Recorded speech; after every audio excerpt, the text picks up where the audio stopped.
बहुत बहुत स्वागत है प्रोग्राम खबर पड़ताल देख रहे दर्शकों का। ਅੱਜ बहुत सारिया खबर ने जिन्हों के उपर पड़ताल करांगे। सीनियर पत्रकार सुरिंदर डल्ला मेरे नाल स्टूडियो च मौजूद ने। डल्ला साहब बहुत बहुत स्वागत है तुहाडा प्रोग्राम दे विच। बहुत धन्यवाद जगदीश जी, बहुत धन्यवाद। डल्ला साहब, पटियाला मामला लगातार सरगर्मी दे विच है। सरकार वालों भी लगातार सख्त निर्देश दिते गए ने। सियासी इल्जामबाजी भी इस मामले के उपर हो रही है। जे जांच की गल करिए तो हुण तक इस मामले नूं लैके जांच कित्थे तक पहुंची है, पूरा अपडेट की है मामले का, की कोई गिरफ्तारी हुई है इस मामले नूं लैके? देखो जगदीश जी, पटियाले वाला जिहड़ा मामला सी उहदे विच पुलिस पूरी तरह नाल मुस्तैद है और सिर्फ पंजाब पुलिस नहीं, केंद्र दीआं जिहड़ियां इंटैलीजेंस एजेंसियां ने वो भी किते ना किते इनपुट हासिल कर रही ने, या इंज कहिए कि केंद्र दीआं इंटैलीजेंस एजेंसियां भी सरगर्म हो गई ने। ये मामले वो ने जिहड़े अगे नहीं वधन दिते जा सकते। भाईचारिਆਂ ਦੇ ਵਿੱਚ ਮੁਹੱਬਤ हमेशा की तरह बरकरार रहे, ये कोशिशां सारिਆਂ ਦੀਆਂ ਰਹਿੰਦੀਆਂ ਨੇ। पुलिस ने इन्हां मामलों ਨੂੰ एक ਵੱਖਰੇ दृष्टिकोण ਦੇ ਨਾਲ ਨਜਿੱਠਣਾ ਹੁੰਦਾ ਹੈ। पुलिस ने देखना है भी कि इस पूरे मामले के पिछे कोई साजिश ਤਾਂ नहीं सी, कोई सियासी साजिश ਤਾਂ नहीं सी। वो किहड़े-किहड़े लोग ने ਜਿਹੜੇ इस पूरे मामले के पिछे हैगे ने, उन्हां दा अपना पुराना इतिहास किदां दा है। ਜਿਹੜੇ भी लोग इन्हां मामलों ਦੇ ਵਿੱਚ नामजद ने, ਹੁਣ तक ਜਿਹੜੀਆਂ ਖਬਰਾਂ ਨੇ 22 ਲੋਕਾਂ ਦੇ ਖਿਲਾਫ केस दर्ज किए गए ने ਵੱਖ-ਵੱਖ ਧਾਰਾਵਾਂ ਦੇ तहत। और इन्हां ਦੇ ਵਿੱਚੋਂ एक व्यक्ति है बरजिंदर सिंह परवाना। ਉਹਨਾਂ ਨੂੰ पुलिस अपने हिसाब ਦੇ ਨਾਲ ਮੁੱਖ ਮੁਲਜ਼ਮ ਦੇ रूप ਦੇ ਵਿੱਚ ਵੀ देख रही है। हालांकि कल 3 गिरफ्तारियां ਹੋਈਆਂ, 22 ਦੇ करीब लोग ने ਜਿਹੜੇ ਨਾਮਜ਼ਦ ਕੀਤੇ ਗਏ ਨੇ, 6 FIR ਦਰਜ ਕੀਤੇ ਗਏ ਨੇ ਔਰ ਹੋਰ ਲੋਕਾਂ ਦੀ ਸ਼ਮੂਲੀਅਤ ਵੀ ਇਹਦੇ ਵਿੱਚ ਹੋ ਸਕਦੀ ਹੈ, ਕਿਉਂਕਿ ਜਦੋਂ ਧਾਰਾ 120 ਲੱਗਦੀ ਹੈ, 120 ਦੀ ਸਾਜ਼ਿਸ਼ ਦੀ ਧਾਰਾ ਵੀ ਲੱਗਦੀ ਹੈ ਪੁਲਿਸ ਜਦੋਂ ਇਨਵੈਸਟੀਗੇਸ਼ਨ ਕਰਦੀ ਹੈ, ਤੇ ਫਿਰ ਜਿਹੜੇ ਲੋਕਾਂ ਦੀਆਂ ਉੱਥੇ ਤਸਵੀਰਾਂ, ਜਿਹੜੇ ਲੋਕਾਂ ਦੀ ਵੀਡੀਓ, ਕੋਈ ਸ਼ੱਕੀ ਵੀਡੀਓ ਹੋਣ, ਕੋਈ ਸ਼ੱਕੀ ਵੀਡੀਓ ਦੇ ਵਿੱਚ ਉਹਨਾਂ ਦਾ ਕੋਈ ਫੁਟੇਜ ਦਿਖੇ ਪੁਲਿਸ ਨੂੰ, ਤੇ ਉਹਨਾਂ ਤੋਂ ਵੀ ਫਿਰ ਪੁਲਿਸ ਪੁੱਛਗਿੱਛ ਕਰ ਸਕਦੀ ਹੈ ਤੇ FIR ਦੇ ਵਿੱਚ ਨਾਮ ਜਿਹੜੇ ਨੇ ਵਧਾਏ ਜਾ ਸਕਦੇ ਨੇ। ਸੋ ਹੁਣ ਬਰਜਿੰਦਰ ਸਿੰਘ ਪਰਵਾਨਾ ਨੇ, ਉਹਨਾਂ ਨੂੰ ਲੱਭਣ ਦੀ ਕੋਸ਼ਿਸ਼ ਵੀ ਪੁਲਿਸ ਵੱਲੋਂ ਕੀਤੀ ਜਾ ਰਹੀ ਹੈ। ਔਰ ਮੈਨੂੰ ਪਤਾ ਲੱਗਿਆ ਕਿ ਕੱਲ ਰਾਤ ਵੀ ਪੁਲਿਸ ਜਿਹੜੇ ਵੱਖ-ਵੱਖ ਲੋਕ ਨੇ ਲੋੜੀਂਦੇ, ਉਹਨਾਂ ਦੇ ਸੰਭਾਵਿਤ ਟਿਕਾਣਿਆਂ ਦੇ ਉੱਤੇ ਛਾਪੇਮਾਰੀ ਕਰਦੀ ਰਹੀ ਹੈ, ਕਿਉਂਕਿ ਪੁਲਿਸ ਦੀ ਕੋਸ਼ਿਸ਼ ਹੈ ਕਿ ਜ਼ਿਆਦਾ ਤੋਂ ਜ਼ਿਆਦਾ ਲੋਕ ਜਿਹੜੇ FIR ਦੇ ਵਿੱਚ ਨੇ ਉਹਨਾਂ ਨੂੰ ਜ਼ਰੂਰ ਹਿਰਾਸਤ 'ਚ ਲਿਆ ਜਾਵੇ, ਕਿਸੇ ਤਰ੍ਹਾਂ ਉਹਨਾਂ ਤੋਂ ਪੂਰੇ ਮਾਮਲੇ ਨੂੰ ਪੁੱਛਿਆ ਜਾਵੇ, ਸਮਝਿਆ ਜਾਵੇ ਤੇ ਗੱਲ ਅੱਗੇ ਵਧੇ। ਔਰ ਜਿਹੜੇ ਬਰਜਿੰਦਰ ਸਿੰਘ ਪਰਵਾਨਾ ਨੇ, ਉਹਨਾਂ ਨੂੰ ਮੁੱਖ ਮੁਲਜ਼ਮ ਦੇ ਤੌਰ ਦੇ ਉੱਤੇ ਵੀ ਇਸ ਮਾਮਲੇ ਦੇ ਵਿੱਚ ਦੇਖਿਆ ਜਾ ਰਿਹਾ। ਔਰ ਮੈਂ ਦੇਖ ਰਿਹਾ ਸੀ ਕਿ ਪੁਲਿਸ ਨੇ ਉਹਨਾਂ ਦਾ ਜਿਹੜਾ ਇੱਕ ਬਾਇਓਡਾਟਾ ਬਣਾਇਆ ਹੋਇਆ ਉਹ ਵੀ ਮੀਡੀਆ ਦੇ ਇੱਕ ਹਿੱਸੇ ਦੇ ਵਿੱਚ ਛਪਿਆ। ਜਿਹੜੇ ਬਰਜਿੰਦਰ ਸਿੰਘ ਪਰਵਾਨਾ ਹੈ ਉਹਨਾਂ ਬਾਰੇ मैं संखेप जी जानकारी दिना, क्योंकि पुलिस ने अपने रिकॉर्ड दे विच लिखिया कि जिहड़े बरजिंदर सिंह परवाना ने, इन्हां दे उत्ते पहलां भी कई तरह के जिहड़े अपराधिक मामले ने वो चल रहे ने। कई मामलों दे विच ये जमानत ते है, जांच दे अधीन भी जिहड़े मामले ने चल रहे ने। 4 केस ने ਵੱਖ-ਵੱਖ हुण तक जिहड़े इन्हां दे उत्ते दर्ज ने।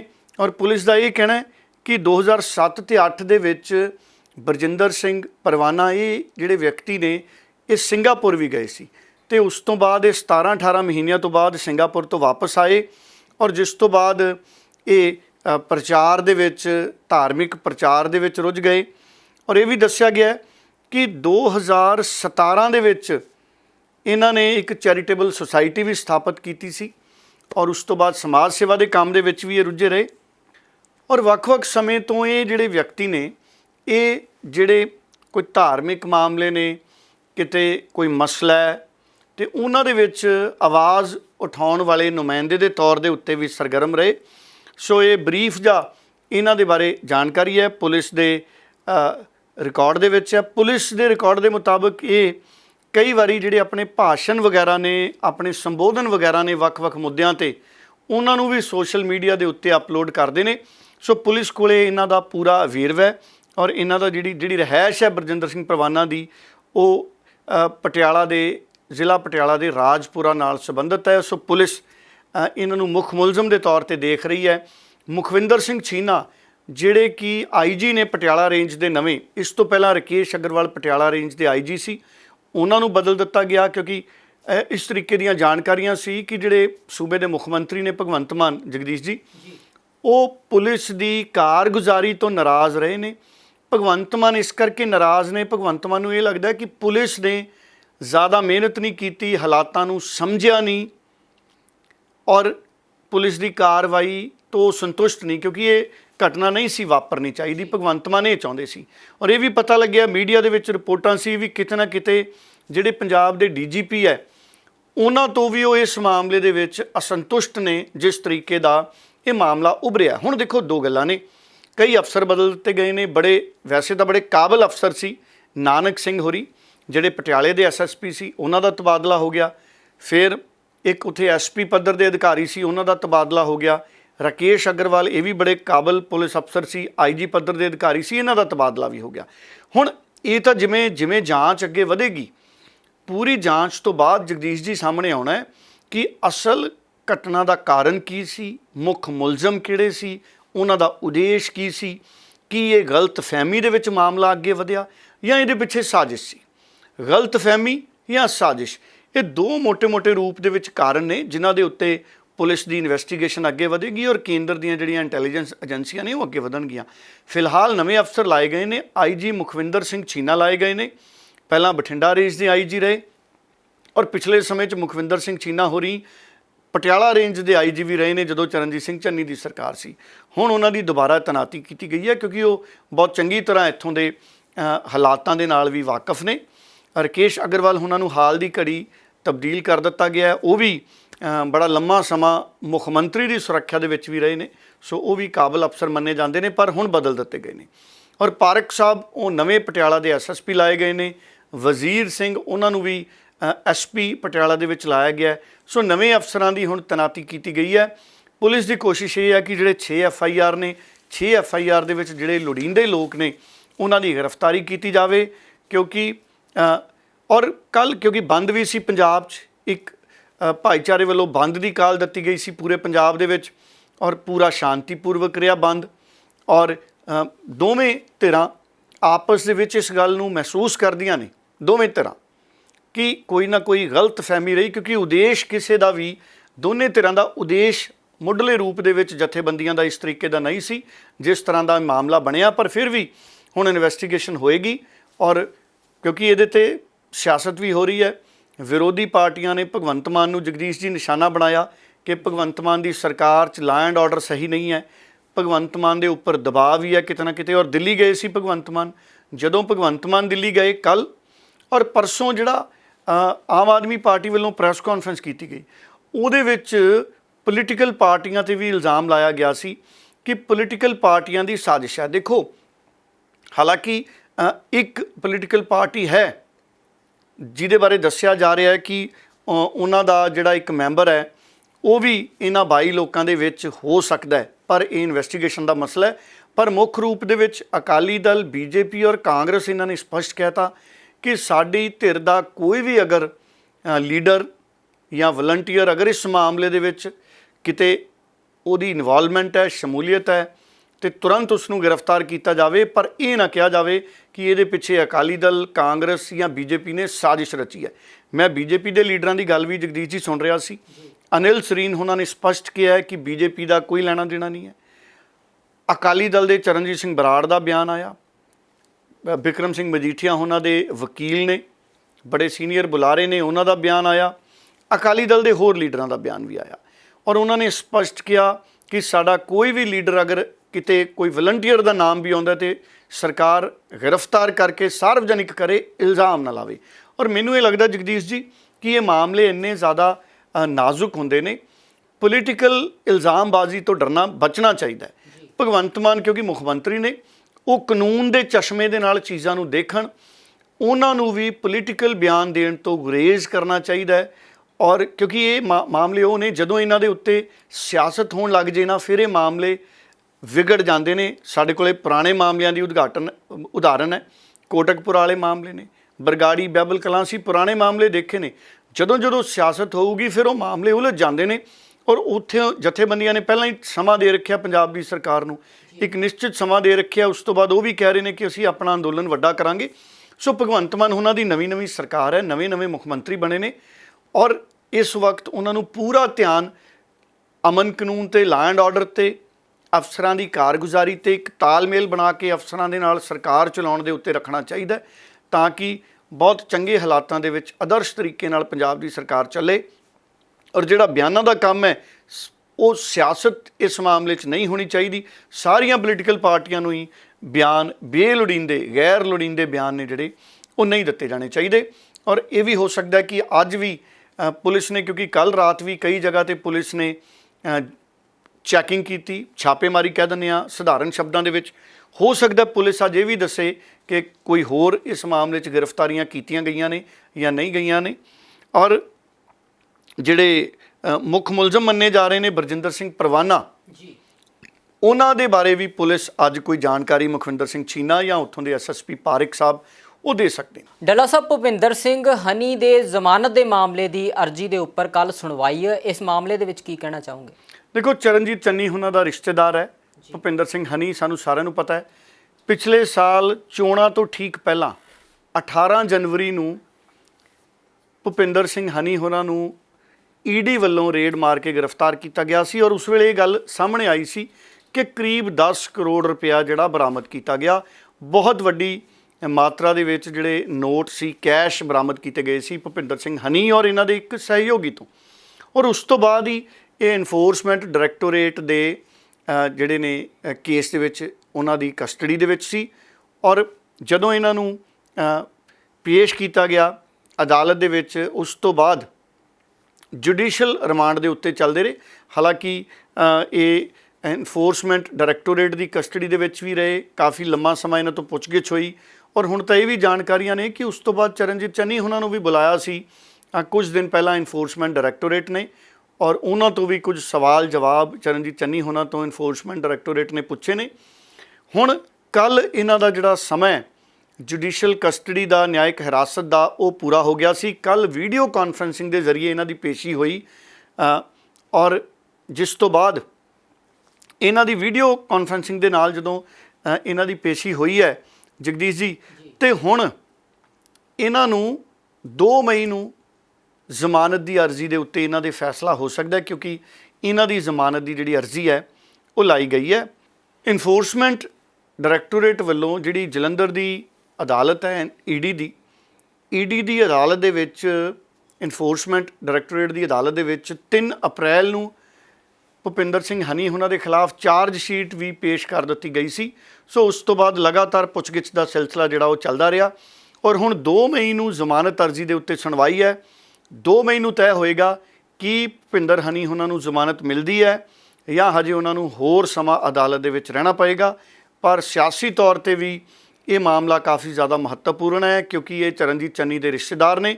ਅਗਰ ਇਹਨਾਂ ਦੀ ਜ਼ਮਾਨਤ ਹੋ ਜਾਂਦੀ ਹੈ, ਉਸ ਤੋਂ ਬਾਅਦ ਇਸ ਮਾਮਲੇ ਦੇ ਵਿੱਚ ਹੋਰ ਵੀ ਕਈ ਤਰ੍ਹਾਂ ਦੇ ਖੁਲਾਸੇ ਹੋ ਸਕਦੇ ਨੇ। ਡੱਲਾ ਸਾਹਿਬ, ਹੁਣ ਮੈਂ ਇਹ ਸਵਾਲ ਪੁੱਛਾਂਗਾ, ਸਰਕਾਰ ਦੇ 2 ਐਲਾਨ ਨੇ ਤੇ ਇੱਕ ਹੁਕਮ ਵੀ ਕਿਹਾ ਜਾ ਸਕਦਾ ਹੈ। ਉਹਦੇ ਵਿੱਚ ਇੱਕ ਐਲਾਨ ਸਰਕਾਰ ਦਾ ਇਹ ਹੈ ਕਿ ਕਿਸਾਨ ਜਿਹੜੇ ਸਿੱਧੀ ਬਿਜਾਈ ਕਰਨਗੇ ਉਹਨਾਂ ਕਿਸਾਨਾਂ ਨੂੰ 1500 ਰੁਪਏ ਜਿਹੜੀ ਮਾਲੀ ਇਮਦਾਦ ਦਿੱਤੀ ਜਾਵੇਗੀ ਪ੍ਰਤੀ ਏਕੜ ਦੇ ਹਿਸਾਬ ਦੇ ਨਾਲ। ਦੂਜਾ, ਸਰਕਾਰ ਨੇ ਅਪੀਲ ਕੀਤੀ ਹੈ ਕਾਰਖਾਨੇਦਾਰਾਂ ਨੂੰ ਤੇ ਬਿਜ਼ਨਸਮੈਨ ਨੇ ਜਿਹੜੇ ਵੀ ਆਪਣੀਆਂ ਫੈਕਟਰੀਆਂ ਨੇ ਜਿਹੜੀਆਂ ਜ਼ਰੂਰਤ ਦੇ ਹਿਸਾਬ ਦੇ ਨਾਲ ਹੀ ਚਲਾਉਣ, ਕਿਉਂਕਿ ਬਿਜਲੀ ਦੀ ਪੰਜਾਬ ਦੇ ਵਿੱਚ ਕਮੀ ਦੇਖਣ ਨੂੰ ਮਿਲ ਰਹੀ ਹੈ। ਤੀਜਾ, ਸਰਕਾਰ ਦਾ ਹੁਕਮ ਹੈ ਕਿ ਰੇਹੜੀ ਫੜੀਆਂ ਜਿਹੜੀਆਂ ਨੇ ਸੜਕਾਂ ਤੇ ਲੱਗਦੀਆਂ ਨੇ ਉਹ ਨਜਾਇਜ਼ ਕਬਜ਼ੇ ਨੇ ਤੇ ਉਹਨਾਂ ਨੂੰ ਹਟਾਇਆ ਜਾਵੇਗਾ। ਇਹਨਾਂ ਸਾਰੇ ਹੁਕਮਾਂ ਤੇ ਇਹਨਾਂ ਸਾਰੇ ਜਿਹੜੇ ਸਰਕਾਰ ਦੇ ਐਲਾਨ ਨੇ, ਡੱਲਾ ਸਾਹਿਬ ਕਿਵੇਂ ਦੇਖਦੇ ਹੋ ਇਹਨਾਂ ਨੂੰ? ਦੇਖੋ, ਪਹਿਲਾਂ ਤਾਂ ਇਹ ਗੱਲ ਸਮਝਣੀ ਪਊਗੀ ਕਿ ਬਿਜਲੀ ਦਾ ਸੰਕਟ ਦੇਸ਼ 'ਚ ਹੈ ਪਰ ਪੰਜਾਬ 'ਚ ਕੁਝ ਜ਼ਿਆਦਾ ਹੈ। ਔਰ ਪੰਜਾਬ 'ਚ ਹੁਣ ਨੌਬਤ ਇਹ ਆ ਗਈ, ਪਤਾ ਲੱਗਿਆ ਹੈ ਕਿ ਵੱਡੀਆਂ ਇਕਾਈਆਂ ਨੇ ਲੁਧਿਆਣਾ ਦੇ ਵਿੱਚ, ਮੰਡੀ ਗੋਬਿੰਦਗੜ੍ਹ ਦੇ ਵਿੱਚ, ਅੰਮ੍ਰਿਤਸਰ ਦੇ ਵਿੱਚ ਵੀ ਕਈ ਜਗ੍ਹਾ ਫਰਨੈਂਸ ਦੀਆਂ ਇਕਾਈਆਂ ਨੇ ਜਿੱਥੇ ਲੋਹਾ ਢਾਲਦੇ ਨੇ ਭੱਠੀਆਂ 'ਤੇ। ਉਹ ਭੱਠੀ ਗਰਮ ਕਰਨ ਨੂੰ ਵੀ ਸਮਾਂ ਲੱਗਦਾ ਔਰ ਉਹਨੂੰ ਤੁਰੰਤ ਬੰਦ ਨਹੀਂ ਕੀਤਾ ਜਾ ਸਕਦਾ।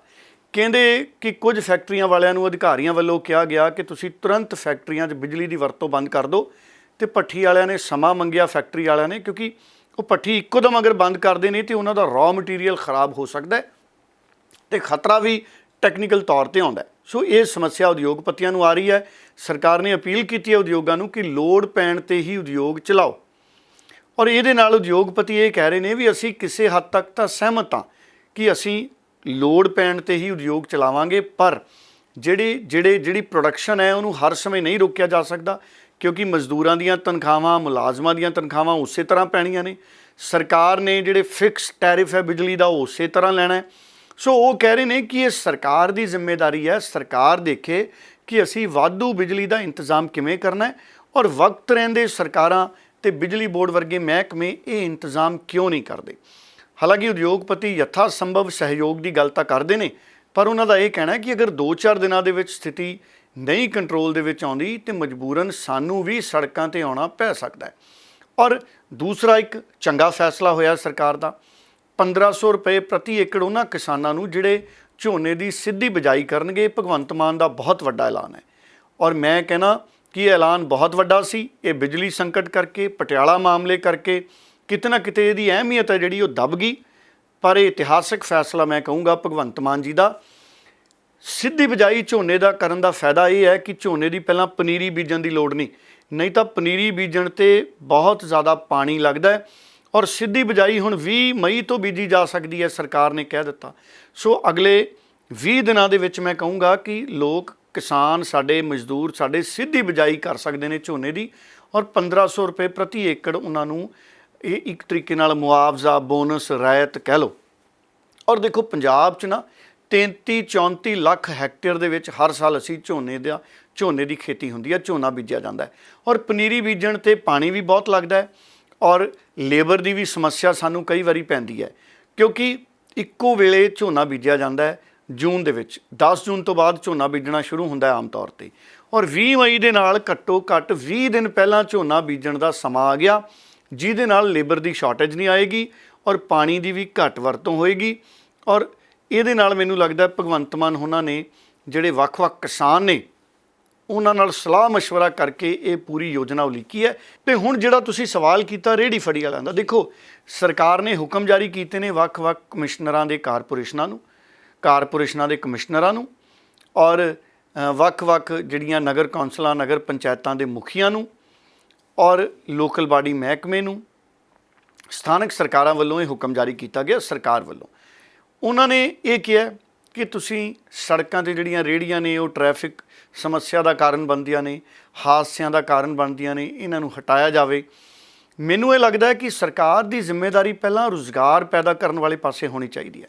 ਭਗਵੰਤ ਮਾਨ ਸਾਹਿਬ ਦਾ ਪਹਿਲਾ ਧਿਆਨ ਰੁਜ਼ਗਾਰ ਦੇਣ ਵਾਲੇ ਪਾਸੇ ਹੋਣਾ ਚਾਹੀਦਾ ਹੈ। ਹਾਂ ਠੀਕ ਹੈ, ਰੇਹੜੀਆਂ ਕਰਕੇ ਕਈ ਵਾਰੀ ਹਾਦਸੇ ਵਾਪਰ ਸਕਦੇ ਨੇ, ਪਰ ਹਾਦਸੇ ਤਾਂ ਇੰਨੀਆਂ ਗੱਡੀਆਂ ਮੰਤਰੀਆਂ ਨਾਲ, ਅਫਸਰਾਂ ਨਾਲ ਤੁਰੀਆਂ ਫਿਰਦੀਆਂ ਨੇ, ਹੂਟਰ ਮਾਰਦੀਆਂ, ਉਹਨਾਂ ਨਾਲ ਵੀ ਵਾਪਰਦੇ ਨੇ ਕਈ ਵਾਰੀ।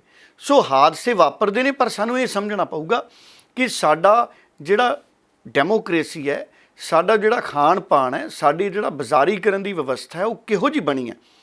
ਕੀ ਸਰਕਾਰਾਂ ਰੇਹੜੀ ਵਾਲਿਆਂ ਨੂੰ ਕਿਸੇ ਇੱਕ ਅਲੱਗ ਮੈਦਾਨ ਦੇ ਵਿੱਚ ਰੇਹੜੀ ਲਈ ਥਾਂ ਦੇਗੀ? ਫਿਰ ਸਵਾਲ ਦੂਜਾ ਇਹ ਹੈ ਕਿ ਉਸ ਥਾਂ 'ਤੇ ਉਹਨਾਂ ਦਾ ਕਾਰੋਬਾਰ, ਵਪਾਰ ਚੱਲੇਗਾ?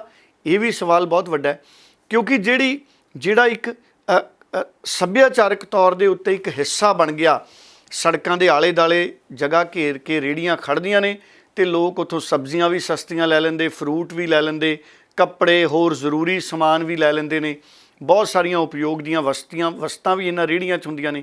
ਹੁਣ ਸਵਾਲ ਇਹ ਹੈ ਕਿ ਸਰਕਾਰ ਇਹ ਤੈਅ ਕਰੇ ਪਹਿਲਾਂ ਤਾਂ ਜਾ ਕੇ ਕਿ ਰੇਹੜੀ ਹੈ ਜਿਹੜੀ ਉਹ ਕਿੰਨੀ ਬਾਹਰ ਤੱਕ ਲੱਗ ਸਕਦੀ ਹੈ, ਜਾਂ ਰੇਹੜੀ ਕਿਸ ਹੱਦ ਤੱਕ ਖੜ੍ਹ ਸਕਦੀ ਹੈ।